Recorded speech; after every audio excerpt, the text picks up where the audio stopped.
ஓகேம்மா. நம்ம வந்து லிமிட்டேஷன்ஸ் நீங்க ஒரு தடவ ரிவைஸ் பண்ணிட்டீங்களா? Now will go to strategic intent. அதாவது ஸ்ட்ராட்டஜிக் இன்டென்ட் நான் ஏன் ஒரு விஷயத்த செய்ய நினைக்கிறேன்? நான் ஏன் இந்த பிசினஸ ரன் பண்ண நினைக்கிறேன்? நான் என்ன வேணா பிசினஸ் பண்ணலாம். பட் ஏன் ஒரு சித்தார்த்தாலால் வந்து என்ன பிசினஸ் வேணா பண்ணியிருக்கலாம். அவங்க அப்பா கிட்ட 50 பிசினஸ் இருந்துச்சு. அந்த 50 பிசினஸ்ல 49 பிசினஸ புறந்தள்ளிட்டு வேண்டாம் எனக்கு இதெல்லாம் வேண்டாம். நான் இதத்தான் பண்ணுவேன் அப்படின்னு அவர் ஏன் ராயல் என்ஃபீல்ட பிக் பண்ணாரு? அதுக்கு பின்னாடி ஸ்ட்ராட்டஜிக்கா ஒரு இன்டென்ட் இருக்கும் அவருக்கு. This is what I want to make. My passion is for this அப்படின்னு ஒரு ஸ்ட்ராட்டஜிக்கா ஒரு 10 years from now 15 years from now where I want Royal Enfield as a brand எப்படி அது வந்து எஸ்டாப்ளிஷ் ஆகணும்னு அவருக்கு ஒரு தாட் ப்ராசஸ் இருக்கும், அவருக்கு ஒரு விஷன் இருக்கும். ஓகேவா? ஸோ இந்த ஸ்ட்ராட்டஜிக் இன்டென்ட் இருக்குல்ல, I don't want these 49 other businesses, I want this 50th business. இந்த ஒரு பிஸ்னஸ் தான் எனக்கு வேணும்னு சூஸ் பண்றதுக்கு பின்னாடி ஒரு ஸ்ட்ராங்கான ஒரு கன்விக்ஷனும் ஒரு பிலீஃபும் ஒரு ஒரு ஹவு டு யூ கால் அவங்களுக்கு அதுக்கு ஒரு ரீசன் இருக்கும். அந்த ரீசன்னா ஸ்ட்ராட்டஜிக் இன்டென்ட் அப்படின்னு நம்ம சொல்றோம். So strategic intent represents why they want to do a particular business. அது ஸ்ட்ராட்டஜிக் இன்டென்ட். ஸோ இந்த ஸ்ட்ராட்டஜிக் இன்டென்ட்லேருந்து உருவாகிறது தான் விஷன். ஸோ இந்த பிஸ்னஸை நீங்க பண்ண போறீங்க அப்படின்னா இந்த பிஸ்னஸ் பண்றது மூலியமா 10 இயர்ஸ் ஒரு 15 years where you want yourself to be, அது vision. For that, what are you going to do today? That is your mission statement. And அந்த விஷனை போய் ரீச் பண்றதுக்கு what are the multiple goals that you're going to fix for yourself, like yearly or half yearly or like once in 2 years? நீங்க என்ன மாதிரி goals fix பண்ண போறீங்க? Short term goals fix பண்ண போறீங்க. That is called as goals. அதுக்கப்புறம் you have some objective. இது எல்லாத்தையும் நம்ம செய்யணும். ஃபார் எக்ஸாம்பிள், நான் வந்து ஒரு 1 or 2 இயர்ஸ்ல நான் வந்து ஃபாஸ்ட் ட்ராக் அப்படின்ற பிராண்டை வந்து லான்ச் பண்ணும்போது டாட்டாவோட தான் fast track. So fast track Tata launch பண்ணும்போது Genelia was a brand ambassador for that. அப்போ அவங்க யங்ஸ்டரா இருந்தாங்க. ஓகே, ஜெனிலியா வந்து டீன்ஸ்ல இருந்தப்போ ஃபாஸ்ட் ட்ராக் வந்து லான்ச் பண்ணாங்க. இப்போ ஃபாஸ்ட் ட்ராக் லான்ச் பண்ணி எனக்கு தெரிஞ்சு மோர் தென் 15 இயர்ஸ் கிட்ட அதுக்கு மேலே இருக்கும். ஃபாஸ்ட் ட்ராக்கோட அவங்க எவ்வளோ பிஸ்னஸஸ் இருக்குல்ல டாட்டாக்கு. ஆனால் ஃபாஸ்ட் ட்ராக்கை ஸ்டார்ட் பண்ணுறதுக்கு அவங்களோட ஸ்ட்ராட்டஜிக் இன்டென்ஷன் என்ன அப்படின்னா, they want to catch the young customers, young consumers, யூத்தோடைய டேஸ்ட் அண்ட் ப்ரிஃபரன்சஸ்க்கு ஏற்ற மாதிரி they wanted to launch bags watches sunglasses அந்த மாதிரி. ஸோ ஒரு பிஸ்னஸ் வந்து ஃபாஸ்ட் ட்ராக்ன்ற ஒரு பிராண்டை லான்ச் பண்ணும்போது அவங்களோட ஸ்ட்ராட்டஜிக் இன்டென்ட் வந்து எவ்வளோ கிளியரா இருந்துச்சு. அந்த இன்டென்ட் மேட்டர்ஸ் a lot. அதை வச்சு தான் ஒரு விஷன் கிரியேட் ஆகும். அதை வச்சு தான் அன்னன்னைக்கு அவங்க என்ன பண்ணணும்னு நினைப்பாங்க. they will fix a goal. Okay, first வந்து ஃபாஸ்ட் ட்ராக்ல நம்ம வந்து ஒரு யங்ஸ்டருக்கான ஒரு பிராண்டா இது கொண்டு வரோம். ஸோ இதை வச்சு நம்ம ஃபர்ஸ்ட் இந்த அளவுக்கு டர்ன் ஓவர் ரீச் பண்ணணும். அந்த மாதிரி they'll have simple goals to achieve. So இந்த மல்டிபிள் கோல்ஸ் அவங்க அச்சீவ் பண்ணாதான் ப்ராபப்ளி ஒரு 10 or 15 or 20 இயர்ஸ்ல நம்பர் 1 பிராண்டா மாற முடியும். ஒரு அட்லீஸ்ட் டாப் 10 ஒரு பிராண்டா இருக்கணும்னு கூட அவங்க வந்து ஒரு கன்விக்ஷனோட இருந்திருக்கலாம். அதாவது ஃபாஸ்ட் ட்ராக் வந்து இந்த பிராண்டை லான்ச் பண்ணும்போது, தட் ஸ்டார்ட் வந்து ஃபாஸ்ட் ட்ராக் லான்ச் பண்ணும்போது அப்பெல்லாம் இவ்வளோ காம்படிஷன்லாம் கிடையாது. வெளிநாட்டுல இருந்து இன்னைக்கு இந்த ஃபாரினோட பிராண்ட் வந்து இங்க எவ்வளோ எஸ்டாப்ளிஷ் ஆயிடுச்சு. Because Indian population now they are in a better position, ஓகேவா, டு பை திங்ஸ். அப்போ இன்னைக்கு இந்தியன் டயஸ்போராவுடைய ஏர்னிங் கெப்பாசிட்டி அதிகமாயிடுச்சு, பர்ச்சேசிங் பவர் அதிகமாயிட்டதுனால ஃபாரின் பிராண்ட் நிறைய இந்தியாக்குள்ள வந்து இன்னைக்கு they are launching a lot of products for Indians. அதனால இன்னைக்கு fast track is having a very tough competition with lot of startups from Indian டயஸ்போரால நிறைய ஸ்டார்ட் அப்ஸும் வந்துருச்சு. ஃபாரின் பிராண்டும் நிறைய இங்கே காம்படிஷன் டஃப் ஆக்கிட்டதுனால today fast track is, I would say, it's not number 1 பிராண்டா இல்லைனாலும் அட்லீஸ்ட் ஒரு டாப் 5ல ஃபாஸ்ட் ட்ராக் இஸ் தேர். அப்படின்னா it is all because of strategically managing the brand for a long number of years அப்படின்றதான் உண்மை. ஓகேவா? இப்போ next வந்து என்ன கேட்குறாங்கன்னா, இந்த ஸ்ட்ராட்டஜிக் இன்டென்ஷன் அப்படிங்கிறத நம்ம இப்படி ஒரு எக்ஸாம்பிள் எழுதுறோம்னா என்ன எழுதணும்? இந்த பிங்க் கலர்ல அண்டர்லைன் பண்ணி கேட்பாங்க. ஸ்ட்ராட்டஜிக் இன்டென்ட் அப்படின்னு gives an idea of what the organization wants to attain in the future. It answers the question what the organization strives or stands for, what it wants. அதுக்கு என்ன வேணும் அப்படிங்கிறது தெளிவாக சொல்லிடுமா இந்த ஸ்ட்ராட்டஜிக் இன்டென்ஷன் அப்படிங்கிறது. It indicates long term market position. Long டேர்ம்ல நம்ம என்ன அச்சீவ் பண்ணணும் அப்படிங்கிறதையும் அது சொல்லிடும். It will give you, it will indicate, இது இண்டிகேட் பண்ணும் லாங் டேர்ம் மார்க்கெட் பொசிஷன் என்ன அச்சீவ் பண்ண நினைக்கிறாங்கன்றது இண்டிகேட் பண்ணுமா ஸ்ட்ராட்டஜிக் இன்டென்ட். ஸோ ஸ்ட்ராட்டஜிக் இன்டென்ட்ங்கிறது வந்து ஒரு சீடு மாதிரி. அதுல இருந்து தான் மற்ற எல்லாமே பிறக்குது. Number 1 vision. விஷன் அப்படிங்கிறது blueprint of company's future position. ஃபியூச்சர்ல நீங்க எந்த இடத்த போய் ரீச் பண்ண போறீங்களோ அதுதான். ஓகேவா? ஸோ ஒவ்வொரு பிஸ்னஸும் அதுல இருக்கிற ஒவ்வொரு சப்சிஸ்டமும் அந்த ஃபியூச்சரை நோக்கி, அந்த விஷனை நோக்கி நகருவாங்க. அதுதான் விஷன். மிஷன் அப்படிங்கிறது வந்து என்னன்னா, it delineates from its firms business. இன்னைக்கு என்ன பிஸ்னஸ், இன்னைக்கு நம்ம என்ன பண்ண போறோம், இன்னைக்கு நம்மளோட எக்ஸிஸ்டன்ஸ் எப்படி இருக்க போகுது, அதை நம்ம எப்படி பிளான் பண்ண போறோம், அதுதான் what are we going to do today, அதுதான். ஓகேவா? ஸோ ஃபர்ஸ்ட் ஆஃப் ஆல் நம்மளோட பர்பஸ் என்ன, இன்னைக்கு வை ஆர் வி எக்ஸிஸ்டிங், இன்னைக்கு இந்த பிஸ்னஸ் ரன் ஆகுதுன்னா எதுக்காக எக்ஸிஸ்ட் ஆகுது, what is the purpose of the business to exist today அப்படின்றது தான் மிஷன் ஸ்டேட்மெண்ட் அப்படிங்கிறது. ஸோ இன்னைக்கு நான் என்ன பண்ண போறேன், what the business undertakes today, அது வந்து மிஷன் ஸ்டேட்மெண்ட். ஓகேவா? ஸோ விஷன் அப்படிங்கிறது long range blueprint, future destination, அதுதான் வந்து விஷன். மிஷன் அப்படிங்கிறது what I do today, what is the purpose of me to exist today, அது மிஷன். கோல்ஸ் அண்ட் அப்ஜெக்டிவ்ஸ், இது வந்து ஆக்சுவலி நிறைய எக்ஸாம்ஸ்ல இது வந்து ஒரு 2 மார்க்ஸ் கேட்குறாங்க. இதை வந்து ரொம்ப இம்பார்ட்டண்டா மார்க் பண்ணி படிங்க. ஓகேவா? 1 செகண்ட், இதை மார்க் பண்ணிக்கோங்க. கோல்ஸ் அண்ட் அப்ஜெக்டிவ்ஸ்னா என்னன்னு ஒரு 2 மார்க்ஸ்க்குலாம் கேட்குறாங்க. நீங்க என்ன பண்ணணும், எப்படி படிக்கணும் அப்படின்னா, these are bases of measurement. ஏன்னா இப்போ நான் சென்னையில் இருக்கேன்னு வச்சுக்கோங்களேன், தூத்துக்குடி தான் என்னோட விஷன், நான் அங்கே போய் ரீச் ஆகணும், அதான் என்னோட டெஸ்டினேஷன் அப்படின்னா, இன்னைக்கு நான் என்ன பண்ணணும்னா மூவ் பண்ணணும், நான் நடந்துகிட்டே இருக்கணும், அப்பதான் அங்கே போக முடியும். ஒன்று நான் நடக்கணும், இல்லையா நான் ஒரு சைக்கிளில் போகணும், இல்லை பைக்கில் போகணும், இல்லை காரில் போகணும், பஸ்ஸில் போகணும், எதுலையாவது போகணும், ட்ரெயினில் போகணும், ஷிப்பில் போகணும், எதாவது ஒன்று போகணும். ஆனால் நான் போயிட்டு எங்கள் தூத்துக்குடி ரீச் பண்ணணும். Thoothukudi is my vision, Chennai is my current position. நான் என்ன பண்ணணும் மிஷன்ல அப்படின்னா, நான் நடக்கணும், ஐ ஹாவ் டு மூவ், நான் நகர்ந்துக்கிட்டே இருக்கணும், அதுதான் வந்து என்னோட மிஷனா இருக்கணும். ஸோ இந்த மிஷன்ல என்னோட மைல் ஸ்டோன்ஸ் இருக்குல்ல, கோல்ஸ் அண்ட் அப்ஜெக்டிவ்ஸ்ன்றது அதுதான். நான் எவ்வளவு தூரம் போயிருக்கேன், 10 கிலோமீட்டர் போயிருக்கேன், நான் 20 கிலோமீட்டர் போயிருக்கேன், நான் 100 கிலோமீட்டர் போயிருக்கேன், எவ்வளவு தூரம் போயிருக்கேன், அதுதான் விஷனை நோக்கி என்னுடைய பயணத்தை அளக்கக்கூடிய அளவீடுகள் தான் இந்த கோல்ஸும் அப்ஜெக்டிவ்ஸும் அப்படின்னு சொல்றாங்க. அதனால தான் this is called as these are the base of measurement. என்னத்தை மெஷர் பண்றீங்க, நீங்க எந்த அளவுக்கு உங்க விஷனை நோக்கி நகர்றீங்க அப்படிங்கிற அந்த நகருதல் இருக்குல்ல, அந்த நகர்வை அது மெஷர் பண்ணுது அப்படின்னு சொல்றாங்க. So goals and objectives are the bases that is measuring your movement. அப்போ கோல்ஸ்ன்றது என்னது, goals are the end results. எத்தனை கிலோமீட்டர் போயிருக்கோம், ஃபார் எக்ஸாம்பிள் எவ்ரி 50 கிலோமீட்டருக்கு ஒரு கிரீன் ஃபிளாக் இருக்குன்னு வச்சுக்கோங்களேன். ஓகேவா? ஒரு கிரீன் கலர் ஃபிளாக் இருக்கு அப்படின்னா, அந்த கிரீன் ஒரு ப்ளூ கலர் ஃபிளாக் இருக்குன்னு வச்சுக்கோங்களேன், எவ்ரி 50 கிலோமீட்டருக்கு, அந்த 50 கிலோமீட்டருக்கு ஒன்ஸ் ஒரு ப்ளூ ஃபிளாக் வருதுல்ல, அதுதான் கோல்.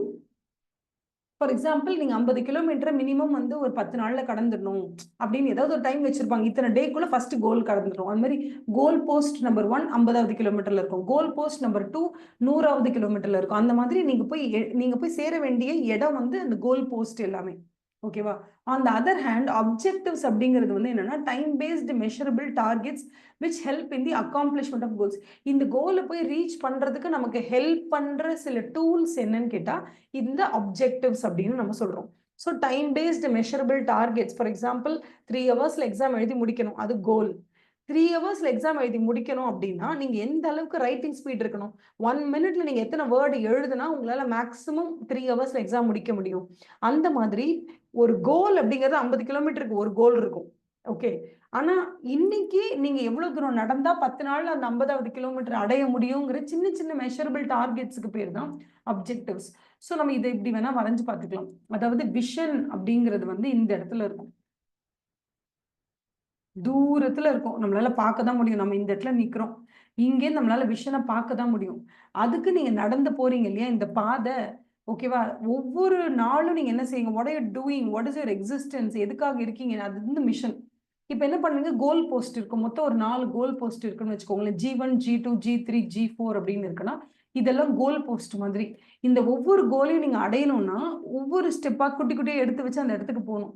இந்த ஒவ்வொரு டாட்டும் is called as objectives. Time based measurable targets to go to the goal, இதெல்லாம் அப்ஜெக்டிவ்ஸ். இது எல்லாமே ஏன் நடக்குதுன்னா, ஏன்னா உங்களுக்கு ஒரு மிகப்பெரிய ஒரு இன்டென்ஷன் இருக்கு இந்த பிசினஸை பண்ணணும். அதுக்கு பேர் தான் ஸ்ட்ராட்டஜிக் இன்டென்ட்னு பேரு. நீங்க எந்த பிசினஸ் பண்ணாலும் சரி, அதுக்கான ஸ்ட்ராட்டஜிக் இன்டென்ட் என்னவா இருந்தாலும் சரி, உங்களோட பிசினஸை நீங்க எப்படி பண்ணணும்னா ஒரு வேல்யூ சிஸ்டம்குள்ள தான் பண்ணணும். So everything falls under that value system. Without value none of the businesses could shine. எந்த பிசினஸ் இருந்தாலும் சரி, ஒரு படத்துல சொல்லுவாங்க தெரியுமா, அன்னைக்கும் இன்னைக்கும் என்னைக்கும் பிரசவத்துக்கு ஃப்ரீ தான் ஆட்டோ அப்படின்னு. அதுதான் வேல்யூ சிஸ்டம். எவ்வளவு வருஷம் ஆனாலும் பரவாயில்ல, ஒரு எமர்ஜென்சினா நான் வருவேன் அந்த இடத்துக்கு, எனக்கு பணம் வேண்டாம், அந்த ஒரு இது இருக்குல்ல, அது வந்து பயங்கரமான ஒரு சென்டிமெண்ட். ஓகேவா? உங்க பிசினஸ், இந்த பிசினஸ் த்ரைவ்ஸ், கண்டிப்பா நீங்க உழைப்பு போடுறீங்க, பணம் வேணும், எவ்ரிதிங் இஸ் ஃபைன். பட் அந்த ஒரு டைலாக் வரும் ஒரு படத்துல, இந்த கோமாளி படத்துல வந்து ஒரு ஒரு ஆட்டோக்காரர் சொல்ற மாதிரி ஒரு டைலாக் வரும். அல்லது எல்சி அன்னைக்கும் இன்னைக்கும் என்னைக்குமே பிரசவத்துக்கு ஃப்ரீ தான் அப்படி சொல்லிட்டு போவாங்க, பிரசவத்துக்கு இலவசம் தான் அப்படி. அதுதான் வேல்யூ சிஸ்டம் அப்படின்னு நம்ம சொல்றது. ஒரு பிசினஸ், ஒரு டாட்டா எடுத்துக்கிட்டீங்கன்னா, ரட்டன் நாவல் டாட்டா சொன்ன மாதிரி தான், every thing revolves around the value system. அப்போ அந்த வேல்யூ சிஸ்டம் பேஸ் பண்ணி தான் எவ்ரி திங் இஸ் தேர் அப்படிங்கிற மாதிரி. ஓகேவா? அப்போ அப்போ what is while strategic intent is the purpose that an organization aims to achieve. Values form the omnipresent foundation. உங்களால் வேல்யூவை பார்க்க முடியாது, ஆனால் உணர முடியும். உள்ள போகும்போது உணர முடியும். ஃபார் எக்ஸாம்பிள், ஜோஹோல வேலைக்கு போனவங்க எல்லாருமே சொன்னது என்னன்னா, எங்களுக்கு ஃபுட்டு பிரச்சனையே இல்லைங்க, எங்களுக்கு ஃபுட்டு போட்டுருவாங்க, எங்களுக்கு ஃபுட்டு கொடுத்துருவாங்க, food it's not at all பிரச்சனை. ஸோ ஜோஹோக்குள்ள போறவங்க யாருமே ஃபுட்டுக்கு கஷ்டப்பட்டு நம்ம பார்த்ததே இல்லை. அந்த இடத்துல அந்த ஒரு வேல்யூ சிஸ்டம் இருக்கு. உள்ள வரவங்க அத்தனை பேருக்கு ஃபுட்டு கொடுக்கணும், அந்த வேல்யூ சிஸ்டம். ஸோ அதை வந்து வார்த்தைகளால விவரிச்சு ஒரு பெரிய போர்டில் எழுதிலாம் ஒட்ட முடியாது. அது ஒரு அன்டோல்டு ஒரு இமோஷன் மாதிரி. So it is omnipresent, எல்லா இடத்துலையும் இருக்கும். Each and every decision taken by the entire management, staff members, employees, எல்லாருக்குள்ளேயும் அந்த வேல்யூ சிஸ்டம் அவங்க ரத்தத்துல ஓடும். அதுதான் வேல்யூஸ் அப்படிங்கிறது. அதுதான் organisation without value is nothing. அதுக்கு இல்லாமே இருக்கலாம் அந்த மாதிரி. அதுக்கடுத்தது வேல்யூ சிஸ்டம் பத்தி என்னன்றதை பேசுறாங்க. வாட் இஸ் வேல்யூ அப்படின்னா, வேல்யூஸ் வந்து deep rooted principles which guide an organization's decisions. Collins and Porras succinctly define core values as being inherent and sacrosanct. எல்லாருக்குள்ளேயும் இன்ஹெரண்டா சில விஷயங்கள் கோரா இருக்கணும், அந்த பிலீஃப் இருக்கணும். ஓகேவா? அது ஏதோ ஷார்ட் டேர்ம்க்கு கெயின்காக நீங்க ஃபாலோ பண்றதா இருக்காது. உங்களுக்குள்ளேயே அது எட்சா இருக்கணும். Yes, this is what I am. இந்த வேல்யூ சிஸ்டம் விட்டு கொடுத்துட்டு எனக்கு ப்ராஃபிட்டே வேணாம் அப்படிங்கிற மாதிரி இருக்கணும். ஓகேவா? ஹெச்பி கம்ப்யூட்டர்லாம் இருக்குல்ல, அந்த ஹெச்பி வந்து they celebrated HP way is an example. It is the source of company's distinctiveness and it should be maintained at all cost. அந்த மாதிரி. Okay, so you know what is value system. So value system தான் பெரிய rectangle டப்பா. அந்த rectangle டப்பாக்குள்ள தான் இந்த எல்லா சர்க்கிளுமே இருக்கு. அதுல முதல்ல ஒரு கருத்து, நான் வந்து ஒரு பிசினஸ் ஸ்டார்ட் பண்ணணும், அது வந்து ராயல் என்ஃபீல்டா தான் இருக்கும் அப்படின்னு நீங்க நினைக்கிறீங்களா, அது வந்து ஸ்ட்ராட்டஜிக் இன்டென்ட். அது வந்து விஷன் உங்களுக்கு கொடுக்கும். 10 வருஷம் நீங்க எங்க போகணுங்கிறத முடிவு பண்ணுவீங்க. அதை நோக்கி உங்களோட பயணம், மிஷன். அதுக்கு குட்டி குட்டி கோல் போஸ்ட், அதை கோல் போஸ்ட் அச்சீவ் பண்றதுக்கான ஆப்ஜெக்டிவ்ஸ். அவ்வளவுதான். இந்த இதை வந்து நீங்க ஒரு தடவை எழுதி வரைஞ்சு பார்த்துக்கோங்க. எக்ஸாம்ல போயிட்டு ஐயோ நான் வீட்டுல வரைஞ்சே பார்க்கல, இந்த ரவுண்டு போட்டா இப்படி வருது இப்படி வருது அப்படிலாம் இல்லை. கரெக்டா வீட்டுல உட்காந்து வரைஞ்சு பார்த்துட்டு கட கட கட கட கடன்னு ஒரு ஒண்ணுமே இல்லை, சும்மா மிஷனை பத்தி ஒரு 4 மார்க்கு கேள்வி கேட்டிருந்தா கூட இந்த ஃப்ளோ இந்த போட்டுட்டு நீங்க கீழே அந்த மிஷன் எழுதுனீங்கன்னா உங்களுக்கு அந்த ப்ரெசன்டேஷனுக்கு உங்களுக்கு மார்க் கிடைக்கிறதே வேற லெவலா இருக்கும். அதனால மேக் ஷுர் தட் எக்ஸ்ட்ரா எஃபர்ட்டை போடுங்க. இதுதானே பார்த்து வச்சுக்கிட்டாச்சு. Okay, strategic intent, mission okay இப்படி இருக்கு, பார்த்து வச்சுக்கிட்டா பத்தாது, 4 தடவை வரைஞ்சு பாருங்க. ஓகேவா? பென்சில்ல வரைங்க. ஓகே, பென்ல வரையணும்னு அவசியமே இல்லை. பென்சிலை நீங்க வரையலாம், பென்சிலும் பென்னும் யூஸ் பண்ணலாம் எக்ஸாம்ல. ஸோ நீங்க பென்சிலை யூஸ் பண்ணி ஃப்ளோ சார்ட்ஸ் இந்த மாதிரி டயக்ராம்ஸ் எல்லாம் கொஞ்சம் வரைஞ்சு பாருங்க. So that will be helpful.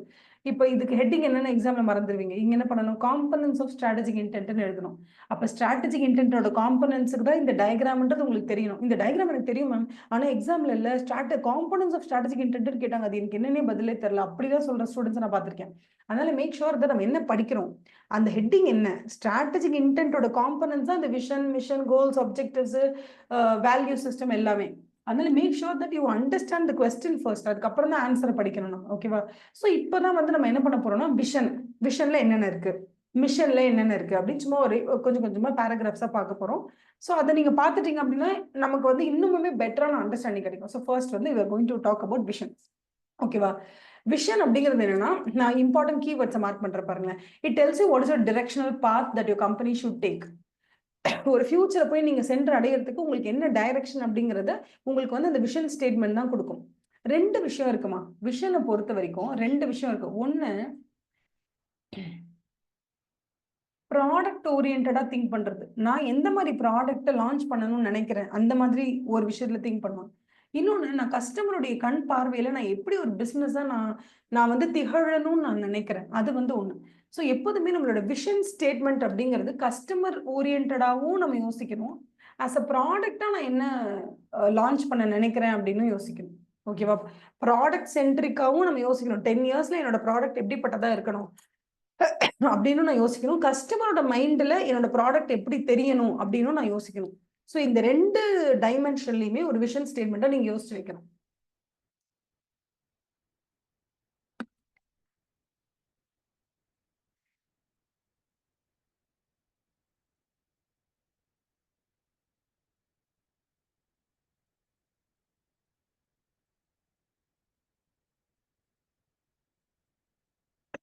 இதில் இது மார்க் பண்ணிட்டேன்.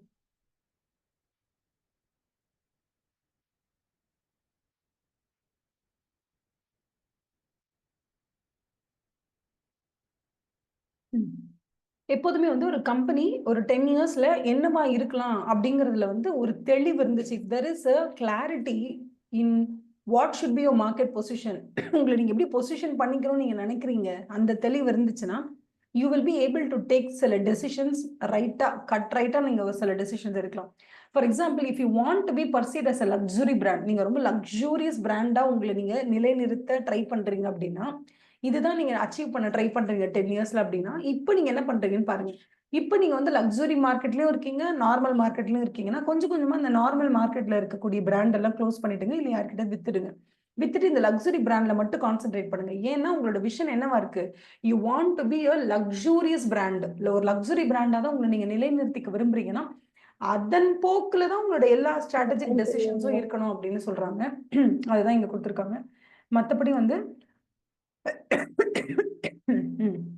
வேற ஆர் வீட்டுக்கோ, நம்ம எங்க போறோம், வேற ஆர் வீட்டுக்கோ, அதுக்கப்புறம் நம்ம எங்க போறோம் அப்படிங்கிற பதில சொல்லிட்டா மட்டும் நம்ம கூட ஒர்க் பண்றவங்க எல்லாருமே இதான் விஷன், இதை நோக்கி நடங்கன்னு சொல்லிட மாட்டாங்க. நம்ம எதை நோக்கி போறோம்ன்ற விஷன் ஸ்டேட்மெண்ட் அவங்க கிட்ட கொடுத்துட்டு, இந்த விஷன் ஸ்டேட்மெண்ட் கரெக்டா இருக்கும், நீங்க நம்புங்க, என் கூட சேர்ந்து இதை நோக்கி நடங்க, இதை நம்மளால நிகழ்த்த முடியும்னு உங்க கூடவே நடக்கிறவங்களுக்கும் உங்களை ஃபாலோ பண்ணி நடக்கிறவங்களுக்கும் நீங்க புரிய வச்சா மட்டும்தான் அவங்களும் இந்த விஷன் ஸ்டேட்மெண்ட்டை பிளைண்ட் ஃபோல்டடா நம்புவாங்க. அப்படிப்பட்ட ஒரு நம்பிக்கை எல்லாருக்கும் உங்க விஷன் ஸ்டேட்மெண்ட் மேல வரணும் அப்படின்னா, அந்த விஷன் ஏன் கரெக்டான விஷன்னு நீங்க நினைக்கிறீங்க அப்படிங்கறத அவங்களுக்கு புரிய வைக்கணும். அதுக்குதான் சொல்றாங்க there should be convincing rational.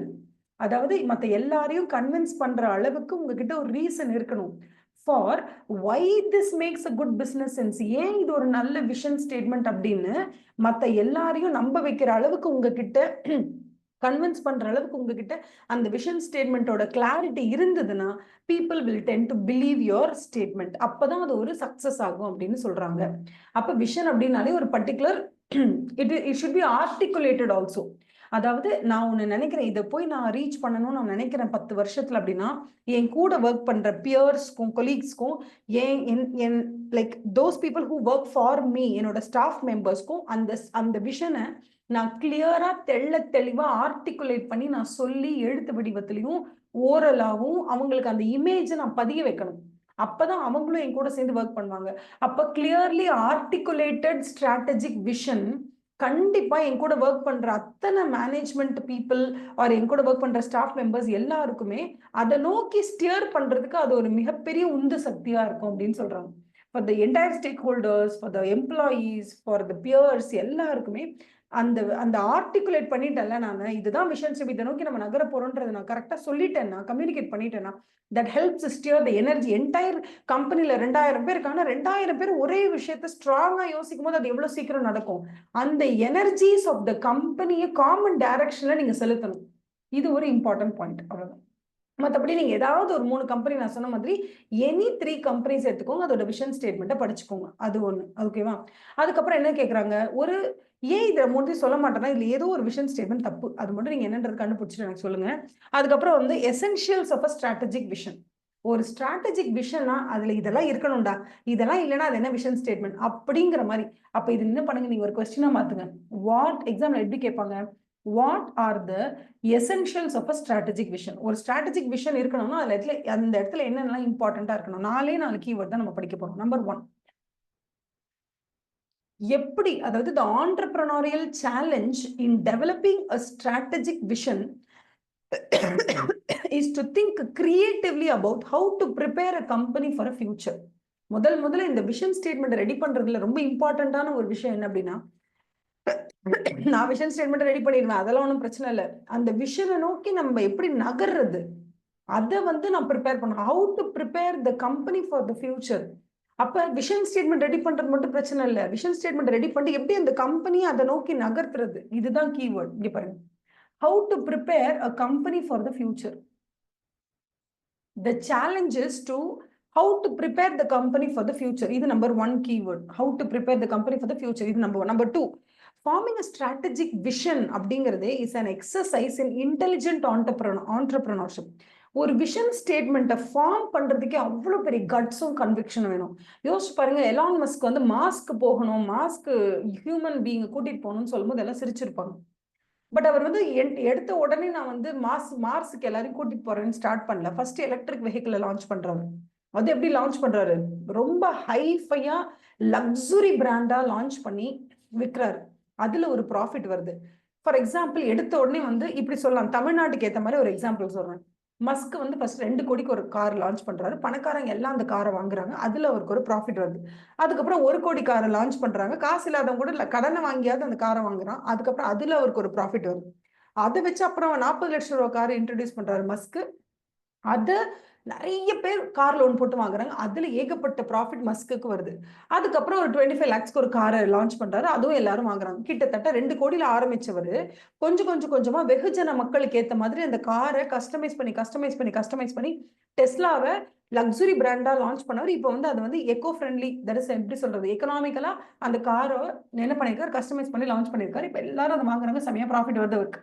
அந்த ப்ராஃபிட்டை வச்சு அவர் என்ன பண்றாரு, அந்த ப்ராஃபிட் எல்லாம் மொத்தமா டெஸ்லாலேருந்து வர ப்ராஃபிட் அவர் என்ன பண்றாரு, மார்ஸ்க்கு மக்களை கூட்டிட்டு போறதுக்கான ரிசர்ச்ல ஃபண்ட் போடுறாரு. அதை வச்சு அவர் சேட்டலைட் லான்ச் பண்றாரு. ஓகேவா, ராக்கெட் லான்ச்லாம் நடக்குது. ஸோ இப்படிப்பட்ட ஒரு விஷனரிய நம்ம யாரும் நம்பியிருக்க மாட்டோம். அவர் உட்காந்து ஃபர்ஸ்ட் சொல்லியிருந்தாங்கன்னா சிரிச்சிருக்கும். ஒரு வாட்டி ரட்டன் டாட்டாவே சொன்னாரு, எப்பா இந்த மஸ்க் பேசுறதெல்லாம் பார்த்து நான் நினைச்சேன் வெறும் பணத்தை தான் போட்டுக்கிட்டு உள்ள இருக்கிற சயின்டிஸ்ட் கிட்ட கேட்டு வேலையெல்லாம் வாங்கிக்கிறாப்புல அப்படின்னு. ஆனா ஆக்சுவலா வந்து நான் ஒரு தடவை போய் மஸ்கை பார்த்தேன்.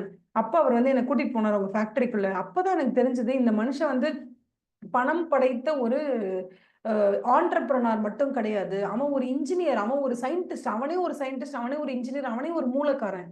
அவனே ப்ரொடக்ஷன் ஃப்ளோர்ல இறங்கி அங்க என்னென்ன நடக்குதுன்றது வரைக்கும் அவனுக்கு எல்லாமே தெரியுது. So he is not just a financial entrepreneur கிடையாது. அவன் பணத்தை போட்டு ஆண்டர்பிரனர் கிடையாது. ப்ரொடக்ஷன் ஃப்ளோர்ல இறங்கி அங்க ஒவ்வொரு விஷயமும் என்ன நடக்குதுன்னு புரிஞ்சுதான் பண்ணக்கூடிய ஆளு அப்படின்னு சொன்னாங்க.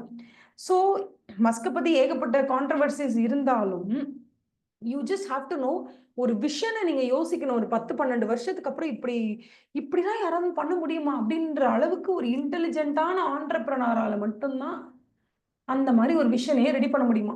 Number 3, a well articulated strategic vision creates enthusiasm among the members of the organization. அதாவது நீங்க மட்டும் கனவு கண்டா போதாது, அந்த கனவை எல்லாருக்கும் புரிய வைக்கணும். அப்ப ஒரு விஷன் ஸ்டேட்மெண்ட்டை நீங்க அழகா ஃபார்ம் பண்ணிட்டா மட்டும் பத்தாது, அதை அழகா கம்யூனிகேட் பண்ணுங்கன்னு சொல்றாங்க. அந்த கம்யூனிகேஷனுக்கு பேர் தான் வெல் ஆர்டிகுலேட்டட் ஸ்ட்ராட்டஜிக் விஷன். அப்போ ஒரு விஷன்னா எப்படி இருக்கணும், ஒரு விஷன் அப்படின்னா கம்பெனியோட ஃபியூச்சர் அதுக்கு ஏற்ற மாதிரி நகர்தலுக்கு ஃபேவரபிளா இருக்கணும். ஸோ அப்படி இருக்கணும். How to prepare the company for the future. Number 2, intelligent entrepreneurship. ஓகேவா, ஒரு ஒரு விஷனை நான் ஃபார்ம் பண்ணும் போது என்ன ஆயிடுதுன்னா, அந்த ஆண்டர்பிரனர்ஷிப்க்கு வந்து ஒரு இன்டெலிஜென்ஸ் வந்துடும். பிகாஸ் 10 வருஷம் அப்புறம் நீ என்ன நானே உங்களுக்கு கேட்கிறேன், 10 வருஷம் நீங்க என்ன ஆகணும்னு நினைக்கிறீங்க அப்படின்னு சொன்னா, சும்மா இருக்கிறவங்களுக்கு கூட இல்ல, ஓ 10 வருஷம் கழிச்சு நம்ம ஏதாவது பண்ணணும் போல இருக்கே, 10 இயர்ஸ் கழிச்சு நம்ம என்ன ஆகுறது, நம்ம என்ன ஆக போறோம், இப்போதைக்கு நடக்கிறது தான் நம்ம பார்த்துட்டு இருக்கோம். ஒரு 10-15 இயர்ஸ்ல what I want to be, அந்த யோசனை வரும்போதே அது ஒரு ஹையர் லெவல் ஆஃப் திங்கிங் கூட்டிட்டு போயிடும் அப்படின்னு சொல்றாங்க. அது intelligent entrepreneurship, well articulated strategic vision. அதுக்கப்புறம் best word and vision statement. ஒரு விஷன் ஸ்டேட்மெண்ட்டை தெளிவான வார்த்தைகள்ல நீங்க வந்து ஆர்டிகுலேட் பண்ணிட்டீங்கன்னா அது உங்களுக்கு செம்மையா எஃபெக்ட் கொடுக்குன்றாங்க. அப்போ ஒரு விஷன் ஸ்டேட்மெண்ட் எப்படி இருக்கணும், விஷன் ஸ்டேட்மெண்ட் தெளிவான வார்த்தைகளை உபயோகப்படுத்தணும், அதை எல்லாருக்கும் நீங்க ஆர்டிகுலேட் பண்ணணும். ஒரு இன்டெலிஜென்ட்டான ஆண்டர்பிரனர்ஷிப் தான் ஒரு விஷன் ஸ்டேட்மெண்ட்டை யோசிக்கணும். அதுக்கப்புறம் how to prepare the company for the future, அந்த ஒரு தெளிவு அதுல இருக்கணும். இது 4மே இருந்தாதான் அது ஒரு நல்ல ஸ்ட்ராட்டஜிக் விஷன் அப்படின்னு சொல்றாங்க. ஓகேவா, இது வரைக்கும் யாருக்காவது ஏதாவது டவுட் இருக்கா அப்படின்னு கேளுங்க. இல்லைன்னா நம்ம அதுக்கு அடுத்தது மிஷன் ஸ்டேட்மெண்ட்டுக்கு நம்ம போகலாம்.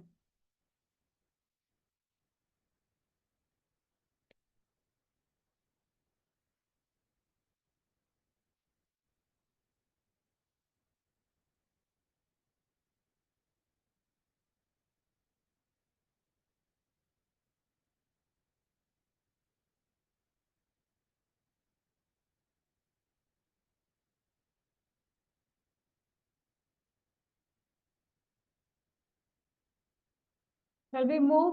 மிஷனுக்கு போயிடலாமா? Okay, super. அடுத்தது மிஷன் ஸ்டேட்மெண்ட். மிஷன் ஸ்டேட்மெண்ட் இப்போ என்ன செய்யணும் சொல்லு. 10 வருஷம் கழிச்சு இதெல்லாம் பேசாது. 10 வருஷம் கழிச்சு நான் பெரிய ஆளாகணும். ஓகே ஆகுறேன். இன்னைக்கு நான் என்ன பண்ணணும், what should I do today, அதை சொல்லு. ஏன்னா இன்னைக்கு மார்னிங் இந்த டைம் இந்த மினிட் என் கையில நான் வச்சிருக்கேன். இந்த மினிட்டை நான் எப்படி பெஸ்டா யூஸ் பண்ணணும் அதை எனக்கு சொல்லு. கம் ஆன் டெல் மீ அப்படின்னு சொல்றது மிஷன் ஸ்டேட்மெண்ட். ஸோ ஒரு கம்பெனிக்கு விஷன் ஸ்டேட்மெண்ட் எந்த அளவுக்கு முக்கியமோ அதே மாதிரி இப்போ today what should I seize today, இன்னைக்கு நான் என்ன பண்ணணும், இன்னைக்கு நான் என்ன செய்யணும், டெல் மீ அப்படின்றது தான் மிஷன் ஸ்டேட்மெண்ட். ஸோ மிஷன் ஸ்டேட்மெண்ட்டை பொறுத்த வரைக்கும் கீவேர்ட்ஸ் இது ரெண்டும் தான். What to do now today, what is it for me today, இன்னைக்கு நான் என்ன பண்ணணும் அப்படிங்கிறது.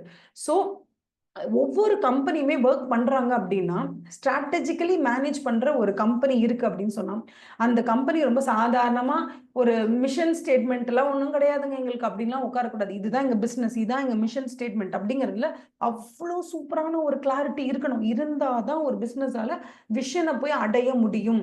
அப்ப எங்க பிசினஸ் இதுதான் அப்படிங்கிற அந்த பிசினஸ் டெஃபினேஷனும் எங்களோட மிஷன் இதுதான் அப்படிங்கிற அந்த மிஷன் ஸ்டேட்மெண்ட்டும் ரெண்டுமே too absolutely important things for strategic planning. ஏன்னா நீங்க யோசிச்சு பாருங்க, இன்னைக்கு நீங்க என்ன பண்ணணுங்கிறது முக்கியம் இல்ல. நான் 10 வருஷம் கழிச்சு நீங்க என்னவோ பண்ணிட்டு போங்க, என்னவோ 10 வருஷம் கழிச்சு நீங்க எங்க ரீச் ஆகணுங்கிறதெல்லாம் செகண்டரி. பட் அதை நோக்கிய பயணம் இன்னைக்கு ஆரம்பிக்குது இல்லை. இன்னைக்கு நான் என்ன பண்ணணும், அந்த பயணத்துக்கு நான் இன்னைக்கு என்ன பண்ணணும் அப்படின்றது ரொம்ப ரொம்ப ரொம்ப very absolutely central to the strategic இதுன்னு சொல்றாங்க.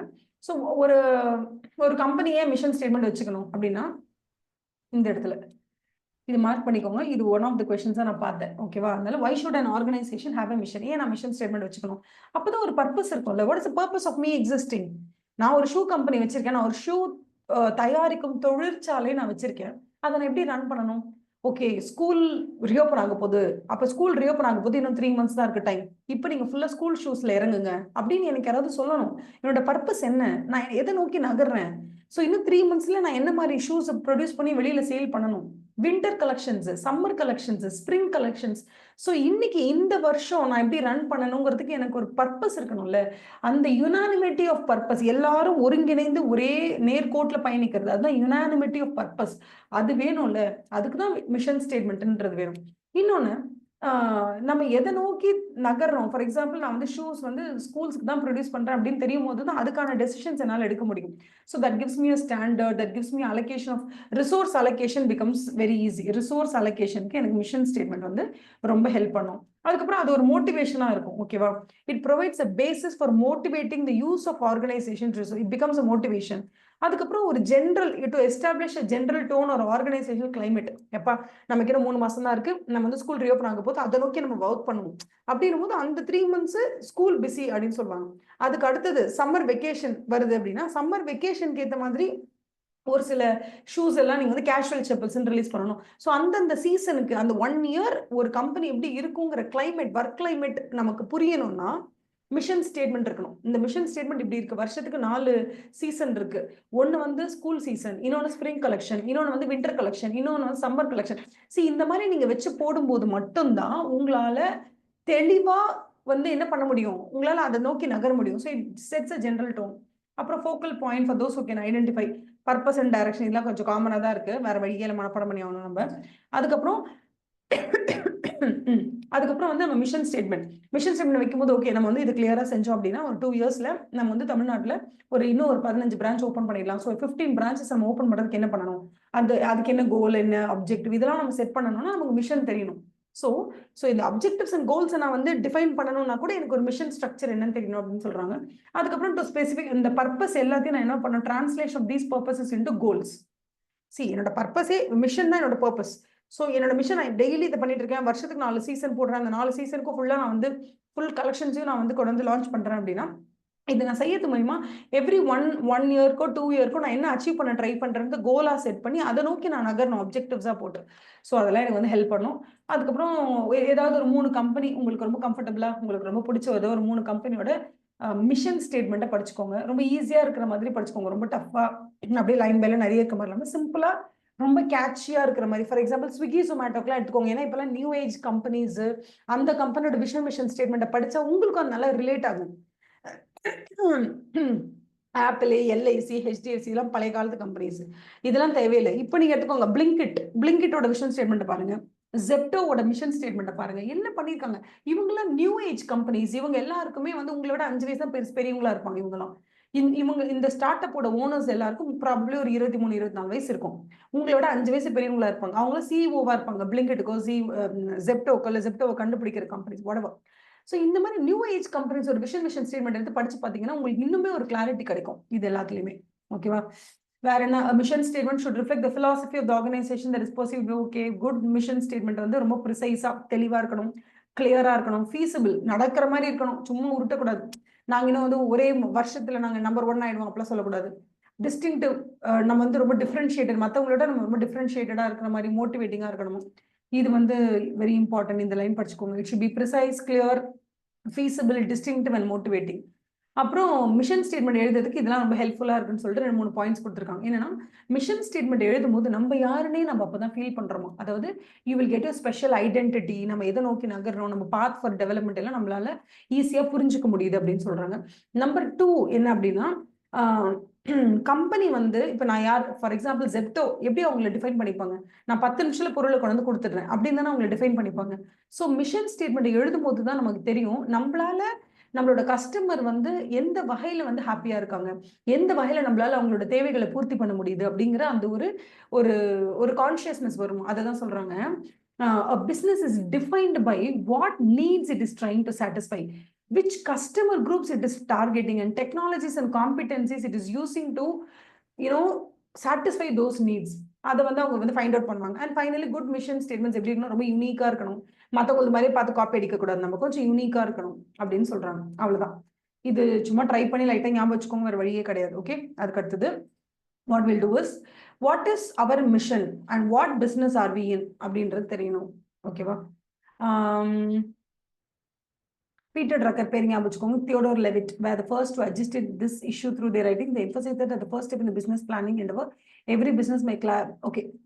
Peter Drucker என்ன சொல்லிருக்காங்கன்னா, ஒவ்வொரு பிசினஸ்மே ஃபர்ஸ்ட் எடுத்த உடனே ஃபர்ஸ்ட் ஸ்டெப் என்னன்னா, அவங்க கார்பரேட் மிஷன் என்ன அப்படிங்கறத அவங்க டிஃபைன் பண்ணி ஆகணுமா, அக்யூரேட்டா டிஃபைன் பண்ணணுமா, அவங்க எந்த பிசினஸ்ல இருக்காங்கன்றத சொல்லி அதுல அவங்க என்ன ட்ரை பண்றாங்க, what are the things that they want to do, actual purpose என்னன்றதை அவங்க சொல்லணுமா, அதுதான் அவங்களோட ஃபர்ஸ்ட் விஷயமா இருக்கணுமா.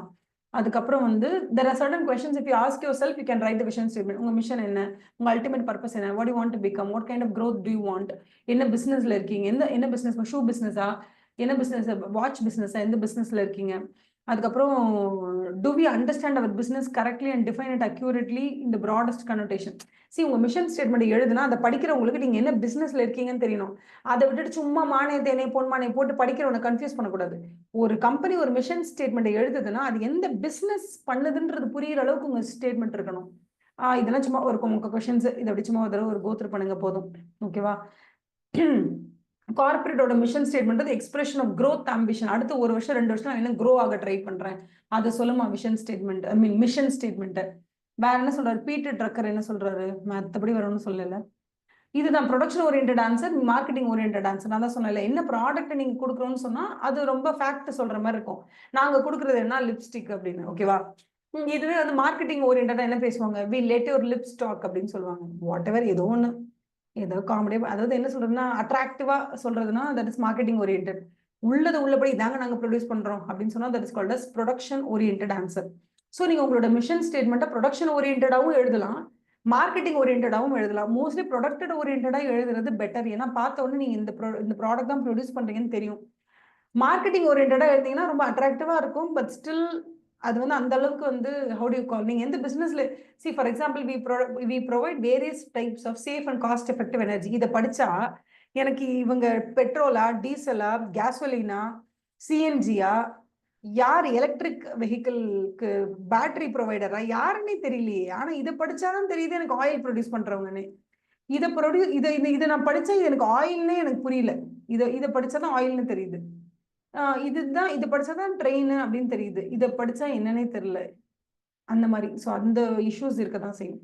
And then we're talking about goals and objectives. Of course, கோலுங்கிறது open ended attributes that denote the future states or outcomes. ஃபியூச்சர்ல நடக்க போற ஒரு விஷயம், அது நடக்கலாம் நடக்காமையும் போகலாம். அப்ஜெக்டிவ்ஸ்ன்றது வந்து close ended attributes which are precise expressed in specific terms. ஒரு நாளைக்கு 3 பேஜ் எழுதி பார்த்தா, இல்ல ஒரு நாளைக்கு 10 பேஜ் நம்ம ரைட்டிங் ப்ராக்டிஸ் பண்ணிட்டே இருந்தோம்னா 60 மார்க்ஸ் எடுக்கணும்னு சொல்றோம்னா 60 மார்க்ஸ்ன்றது கோல். 60ங்கிறது இங்க 70 மார்க்ஸும் எடுக்கலாம், 60 மார்க்ஸும் எடுக்கலாம், 58 மார்க்ஸும் எடுக்கலாம். கோல் அப்படிங்கிறது அவுட்கம், அது நம்மளால கரெக்டா நம்மளால ப்ரிடிக்ட் பண்ண முடியாது. ஆனா அந்த கோல்ஸ் நோக்கிய பயணம் நம்ம கிட்ட இருக்கு. ஒரு நாளைக்கு 10 பேஜ் எழுதி பார்க்கறது. ஸோ அந்த 10 பேஜ் எழுதி பார்க்குறது நம்மளோட அப்ஜெக்டிவ். இன்னைக்கு உட்கார நம்ம என்ன பண்ண போறோம்? 10 பேஜ் எழுதி பார்க்க போறோம். எதுக்கு? நம்ம 60 மார்க்ஸ் எடுக்கிறதுக்கு. அந்த மாதிரி. ஸோ கோலுங்கிறது ஓப்பன் எண்டட். அது நடக்கலாம், அதை விட அதிகமா நடக்கலாம், அதை விட கொஞ்சம் கம்மியா நடக்கலாம், ஆவரேஜ் எப்படி வேணும் நடக்கலாம். பட் அப்ஜெக்டிவ்ஸ்ங்கிறது நீங்க செஞ்சு தான் ஆகணும். It is possible. நீங்க எடுக்கிற எஃபர்ட்டுக்கு பேர் தான் அப்ஜெக்டிவ்ஸ். நீங்க போய் அடைய நினைக்கிற இடத்துக்கு பேர் வந்து என்னன்னா கோல்ஸ். ஸோ இது ஞாபகம் வச்சுக்கோங்க. அப்ஜெக்டிவ்ஸ் வந்து க்ளோஸ் எண்டட், கோல்ஸ் வந்து ஓப்பன் எண்டட். அவ்வளவுதான். அப்ஜெக்டிவ்ஸ்ன்றது வந்து என்னன்னா ஆர்கனைசேஷனோட performance targets the results and outcomes it wants to achieve. They function as yardsticks for tracking an organization's performance and progress. அதாவது நிறைய இடத்துல என்ன பண்ணுவாங்க தெரியுமா? கோல் அப்படிங்கிற வார்த்தையும் அப்ஜெக்டிவ் அப்படிங்கிற வார்த்தையும் இன்டர்சேஞ்சா யூஸ் பண்ணுவாங்க. சில நேரத்துல சொல்லுவாங்க கோல் அப்படிங்கிறது தமிழ்நாட்டுல நம்பர் 1 ஆகணும்னு சொல்லுவாங்க. சில நேரம் எங்களோட அப்ஜெக்டிவ் என்னன்னா நமக்கு தமிழ்நாட்டுல ஃபர்ஸ்ட் ஆகணும்னு சொல்லுவாங்க. ஸோ கோலும் அப்ஜெக்டிவும் இன்டர்சேஞ்சபிளா யூஸ் பண்றாங்க. பட் ஆக்சுவலி அது என்ன அப்படின்னா கோலுங்கிறது தான் நீங்க அடைய போற அந்த இடம். ஓகேவா? அப்ஜெக்டிவ் என்னன்னா நீங்க அதை அடையறதுக்கு சின்ன சின்னதா நீங்க என்ன செய்யணும். சி ஃபார் எக்ஸாம்பிள் ஒரு நாளைக்கு நான் 100 கார் சேல் பண்ணாதான் என்னால ஒரு மாசத்துக்கு 10,000 கார் சேல் பண்ணக்கூடிய சிச்சுவேஷனுக்கு ஒரு 5 வருஷத்துல வர முடியும்னு வைங்களேன். ஸோ பர் டே நான் 100 கார் சேல் பண்ணிட்டு ஆகணுங்கிறது தான் எனக்கு இன்னைக்கு இருக்கிற அப்ஜெக்டிவ். ஸோ அந்த அப்ஜெக்டிவை நான் தினசரி நான் ட்ரை பண்ணிக்கிட்டே வந்தேன்னா ப்ராபப்ளி 5 வருஷங்கிறது 4 வருஷத்துல கூட நான் அந்த இடத்த ரீச் பண்ணலாம். ஓகேவா? So goals are always open ended and objectives are always close ended. அப்ஜெக்டிவ்ஸ்ங்கிறது இட் இஸ் ஆல்வேஸ் ரீசனபிள். சீக்கிரமா நம்ம செஞ்சு முடிக்க முடியும். இன்னைக்கு நம்மளால செய்ய முடியறதை தான் நம்ம அப்ஜெக்டிவா ஃபிக்ஸ் பண்ணிருப்போம். பட் அதை கன்சிஸ்டன்டா நம்ம செஞ்சுட்டு வந்தோம்னா நம்ம கோல் அட்டைன் பண்ணுவோம். அந்த மாதிரி அதை ஞாபகம் வச்சுக்கோங்க. ஸோ இது எல்லாமே வந்து குட்டி குட்டி யார்ட் ஸ்டிக்ஸ்ன்னு சொல்றாங்க மெஷர் பண்றதுக்கு. கோலுங்கிறது கோல் போஸ்ட். அதை நோக்கி நீங்க ஒவ்வொரு அடி எடுத்து வைக்கிறீங்களா, அந்த ஒவ்வொரு அடியுமே வந்து measurement. Every step that you move forward அந்த மாதிரி வச்சுக்கோங்க. அது வந்து அப்ஜெக்டிவ்ஸ். அவ்வளவுதான். அதுக்கப்புறம் வேற என்ன? இது செம்ம போரிங்கா இருக்கு. நீங்களே படிங்க. படிச்சு ஏதாவது டவுட் இருந்தா கேளுங்க. சும்மா கடுப்பேத்திட்டு இருக்காங்க. எங்களுக்கு என்னது எனக்கும் இங்கிலீஷ் எழுத தெரியும்னு அவன் பாடி ஏதோ ஒன்று எழுதி விட்டுறான். ஸ்டூபிட். என்னவா போயிடலாம். ஆர்கனைசேஷன் ஸ்ட்ரக்சர், ஆக்டிவிட்டிஸ், பிளா பிளா பிளா பிளா பிளா பிளா பிளா. ஆர்கனைசேஷன் ஐயோ இல்லை வேணவே வேணாம். போ மொக்கையா இருக்கு. இது மட்டும் வேணா படிச்சுக்கலாம். இது படிச்சுக்கலாம். அப்ஜெக்டிவ்ஸ் எப்படி இருக்கணும்? It should define organisation relationship with environment. மிஷனை நோக்கி பர்பஸை நோக்கி ஓடணும். ஸ்ட்ராட்டஜிக் டெசிஷன் மேக்கிங் யூஸ்ஃபுல்லா இருக்கணும். பர்ஃபார்மன்ஸ் அப்ரைசலுக்கு ஹெல்ப் பண்ணணும். கான்கிரீட்டா ஸ்பெசிஃபிக்கா கிளியரா அன்ஆம்பிகுவஸா டைம் ஃப்ரேம்குள்ள நம்மளால கண்ட்ரோல். அதான் நான் சொன்னேன், அப்ஜெக்டிவ்ஸ் எப்பவுமே கண்ட்ரோலபிள் தான். நம்ம கண்ட்ரோல் பண்ற எல்லைக்குள்ளதான் இருக்கும். Measurable and controllable. கொஞ்சம் சேலஞ்சிங்காகவும் இருக்கணும். ஒரு நாளைக்கு நம்மளால ஈஸியா வந்து ஃபார் எக்ஸாம்பிள் இப்ப நான்லாம் எடுத்துக்குவேன். ஒரு நாளைக்கு நான் ஒரு வீடியோவாவது அப்லோட் பண்ணணும். ஒரு நாளைக்கு ஒரு கான்செப்டாவது நான் வந்து அப்லோட் பண்ணிடணும் அப்படின்னு. இது என்ன நடக்கவே நடக்காது. நடக்கும்ல, ஈஸியா நடக்கும் தானே. ஈஸின்னு சொல்ல மாட்டேன், சேலஞ்சிங்கா இருந்தாலும் இந்த மாதிரி பண்ண முடியும்னு நம்ம பண்றோம். இந்த அப்ஜெக்டிவ்ஸ் நம்ம அட்டைன் பண்ணிட்டே வந்தா ப்ராபப்ளி ஒரு பாயிண்ட்ல நம்மளால நிறைய க்ரோ ஆக முடியும். ஸோ அந்த எப்படி க்ரோ ஆயிடணுங்கிறது கோல். ஒரு நாளைக்கு ஒரு வீடியோவா அதை அப்லோட் பண்ணணும்னு நமக்கு நம்மளே ஒரு டார்கெட் ஃபிக்ஸ் பண்ணிக்கிறோம். அந்த டார்கெட்டுக்கு பேர் வந்து அப்ஜெக்டிவ்ஸ். அப்படி வச்சுக்கோங்களேன். இல்லைன்னா இவன் மட்டுமே நம்ம போய் படிச்சோம்னு வச்சுக்கோங்களேன், பைத்தியம் ஆயிடுவோம் நம்ம. அதே மாதிரி short term objectives, long term அப்ஜெக்டிவ்ஸ்னு வச்சுக்கோங்க. ஷார்ட் டேர்ம் அப்ஜெக்டிவ்ஸ்னா இன்னைக்கு நம்மளால என்ன செய்ய முடியுமோ அது ஷார்ட் டேர்ம் அப்ஜெக்டிவ்ஸ். இன்னும் கொஞ்சம் டைம் ஃபார் எக்ஸாம்பிள் இப்போ இன்னைக்கு இருக்கிற டைம் பீரியட்ல நான் ஒரு நாளைக்கு 10 கார் என்னால சேல் பண்ண முடியுது. நான் ஷார்ட் டேர்ம் அப்ஜெக்டிவ்ஸ் நான் வச்சுக்கிட்டேன்னா பர் டே 10 கார் சேல் பண்ணிட்டே வரணும். நான் லாங் டேர்ம் அப்ஜெக்டிவ்ஸ் நான் பாக்குறேன் அப்படின்னா ப்ராபப்ளி ஒரு 6 months கழிச்சு நான் வந்து பர் டே 20 to 30 கார் நான் சேல் பண்ண நினைக்கிறேன்னா that is a long term objective. இது short term. So short term and இந்த பாருங்க வித்தின் 5 years.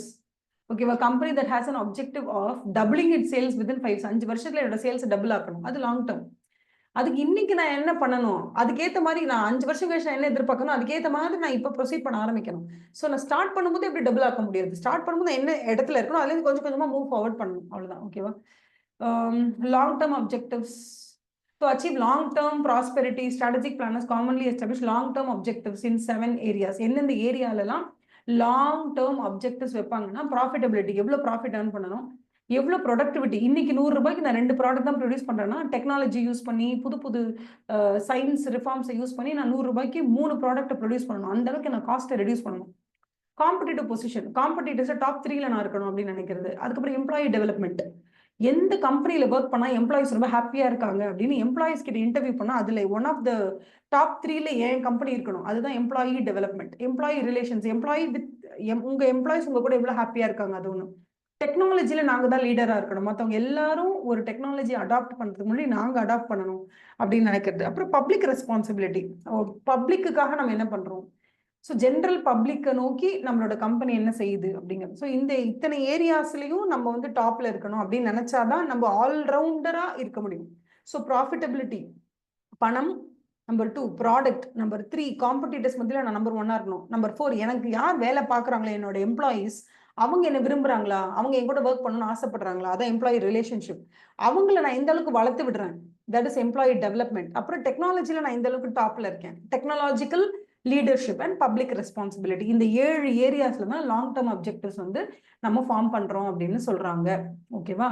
அதுக்கு அடுத்தது value system. Before value system we need a break. நமக்கு பிரேக் வேணும். இது இப்படி நம்மளை போட்டு அடிச்சுக்கிட்டே இருந்தாங்கன்னா நம்ம மயங்கி விழுந்துரும். ஓகேவா? ஸோ யா, இது வரைக்கும் நீங்க ஒரு தடவை நல்ல பக்காவா ரிவைஸ் பண்ணிக்கோங்க. 3:26 ஆகுது. 36, 46, 3:45க்கு வில் ஸ்டார்ட். அது வரைக்கும் வில் டேக் அ பிரேக். அப்படியே போயிட்டு ஒரு காஃபி குடிச்சிட்டு, இல்லைன்னா அப்படியே ஒரு பெரிய நல்ல வாக் போயிட்டு, இல்லைன்னா மண்டே எங்கேயாவது போய் மூட்டிக்கிட்டு வாங்க கொஞ்ச நேரம். அதுக்கப்புறமா நம்ம என்ன பண்ணலாம்னா வேல்யூ சிஸ்டம்ல ஸ்டார்ட் பண்ணலாம். ஸோ அது வேல்யூ சிஸ்டம்ல ஸ்டார்ட் பண்ணா அதுக்கப்புறம் இன்னும் கொஞ்சம் தான் இருக்கும், நம்ம அப்படியே மூவ் பண்ணிடலாம், ஒன்றும் பிரச்சனை இல்லை. ஓகேவா? After break will meet by 3:45. 15 minutes உங்களுக்கு பிரேக். போயிட்டு வாங்க. ஏதாவது டவுட்ஸ் இருந்துச்சுன்னா கேளுங்க. ஓகேவா?